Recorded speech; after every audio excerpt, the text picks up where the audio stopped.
ভবিষ্যতের ব্যাপারে শয়তান চায় আল্লাহর সাথে যে আপনার সাক্ষাৎ হবে এটা নিয়ে যেন চিন্তা না করেন, বরং সে চায় আপনার বন্ধুদের সাথে সাক্ষাৎ নিয়ে যেন আপনি চিন্তামগ্ন থাকেন, বা ছুটির দিনে কোথাও একত্রিত হওয়া নিয়ে, ভালো কোনো সময় নিয়ে, এই শুক্রবারে আমরা কি করব, পরের ছুটির দিনে কি করব।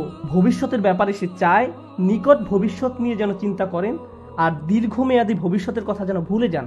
অনেকের কাছে দীর্ঘমেয়াদী চিন্তাটা এরকম যে আমি তো দীর্ঘমেয়াদী চিন্তা করছি, আমি চিন্তা করছি কিভাবে একটি বাড়ির মালিক হওয়া যায়, অথবা চিন্তা করছি কোন শহরে বসতি করব, বা আমি ভবিষ্যৎ শিক্ষা নিয়ে চিন্তা করছি।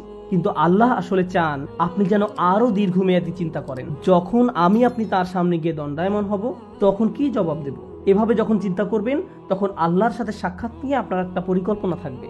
ঠিক যেমন তরুণরা ভার্সিটিতে ভর্তি হওয়ার পর তাদের একটা প্ল্যান থাকে 3 বা 4 বছরের মাঝে গ্রাজুয়েট হওয়া। এই প্ল্যান থাকার ফলে আপনি তখন অনেক সাবধানতার সাথে বিভিন্ন কোর্স নেবেন। এই সেমিস্টারে কোনটা কোনটা নেবেন, পরের সেমিস্টারে কোনটা কোনটা নেবেন, এখন আপনার কাছে কত ক্রেডিট আছে, কোন কোন কোর্সগুলো ঢিলে ঢালাভাবে করলেও হবে, এই সকল ব্যাপারে আপনার সুচিন্তিত একটি পরিকল্পনা থাকে। যদি পিছিয়ে পড়েন তাহলে অতিরিক্ত কাজ করে তা পুষিয়ে নিতে হবে। কিন্তু যদি আপনার কোনো লক্ষ্য না থাকে, যারা ভার্সিটিতে যায় কিন্তু কবে গ্রাজুয়েট হবে এই ব্যাপারে কোনো মাথা ব্যথা নেই, 10 বছর যাবৎ ভার্সিটিতে পড়ে আছে, তোমার মেজর কোন বিষয়, আমি এখনো ভাবছি, তোমার চুল পেকে গেছে আর এখনো মেজর সাবজেক্ট নিয়ে চিন্তা করছো, এরকম উদ্দেশ্যহীন মানুষও রয়েছে। শয়তান মানুষের এমন উদ্দেশ্যহীন জীবনই পছন্দ করে। সে চায় আপনি যেন উদ্দেশ্যহীন জীবন যাপন করেন। আর যে লক্ষ্যটি আল্লাহ আমাদের সামনে ঠিক করে রেখেছেন তা হলো তার সাথে সাক্ষাৎ। যদি এই লক্ষ্যটি আপনার সামনে থাকে, তাহলে জীবনে যে কোনো সিদ্ধান্ত নেওয়ার সময় আপনি চিন্তা করবেন, যখন আমি আল্লাহর সাথে সাক্ষাৎ করব, পরবর্তী সিদ্ধান্তটি নেওয়ার পূর্বে আমাকে আল্লাহর জিজ্ঞাসাকে, আল্লাহর সাক্ষাৎকে সবসময় বিবেচনায় রাখতে হবে।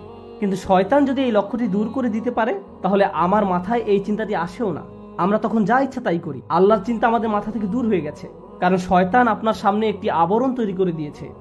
ফলে আপনি আপনার সামনের অবশ্যম্ভাবী গন্তব্যের ব্যাপারে অন্ধ হয়ে পড়েছেন। শয়তান চায় আপনি যেন ভবিষ্যৎ নিয়ে উদ্বিগ্ন থাকেন। সার্বক্ষণিক উদ্বেগ যেন আপনাকে তাড়া করে ফিরে।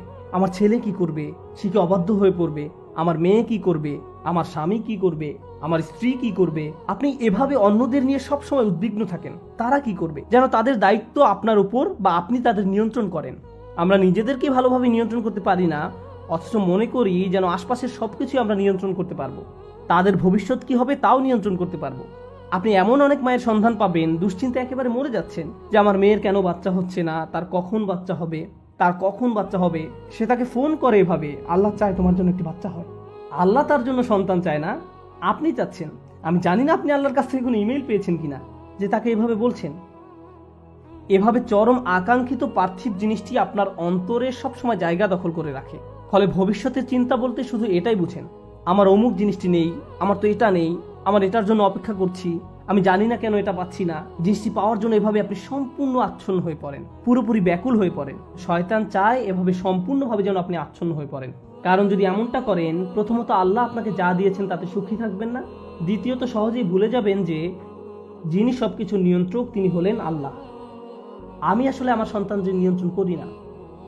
একটি নির্দিষ্ট বয়সে পৌঁছানোর পর তারা যা কিছু করে তা তাদের এবং আল্লাহর মাঝে। সর্বোচ্চ আমি যা করতে পারি তা হলো উপদেশ দেয়া, তাদের সিদ্ধান্ত একান্তই তাদের। যদি আমাদের রাসূলুল্লাহ সাল্লাল্লাহু আলাইহি সাল্লাম তার নিজ কন্যা ফাতেমার দিকে ফিরে বলতে পারেন, হে মুহাম্মাদের মেয়ে ফাতিমা, আল্লাহকে ভয় করো, আমি তোমাকে আল্লাহ তাআলার পাকড়াও হতে রক্ষা করতে পারবো না, তোমাকে সাহায্য করার মতো কোনো সামর্থ্য